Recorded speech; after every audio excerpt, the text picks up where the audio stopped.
This is how I know that America and Western countries are racist, and that the propaganda that America puts out, especially against China and the Chinese, is working. Because when you attack China, you attack all Asians, just like Japan bashing in the 1980s. Racists won't and care to tell us apart. They're just going to blame us for anything. So take this story. Philippines fishermen killed by boat struck by foreign vessel in the South China Sea.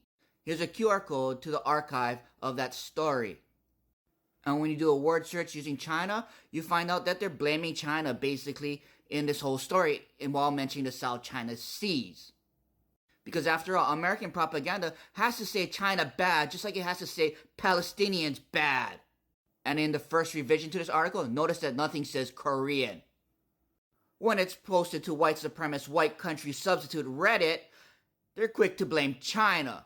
I was a bit late when archiving it, but you can see some of the comments. Where of course they say blame China, it's all Chinese fault. Where they hope that the United States does something, the same way that the United States and Israel are doing something. Or they don't even have all the information yet, but they all just blame China because China bad and they're racist.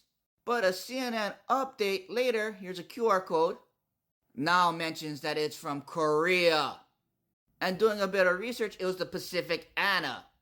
QR code here to the details, where it's owned by a South Korean company and it has a flag of the Marshall Islands.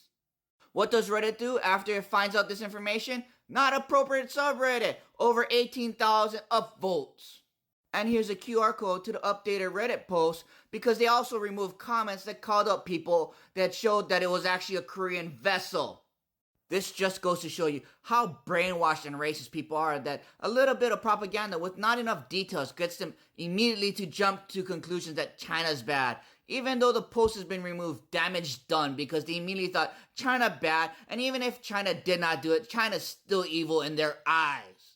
The biggest problem with these brainwashed racists is that there's no consequences for them being wrong. They're just going to continue repeating the same narrative over and over again, no matter how many times they're wrong, because all they need is a few times to be true to validate their bullshit and racism.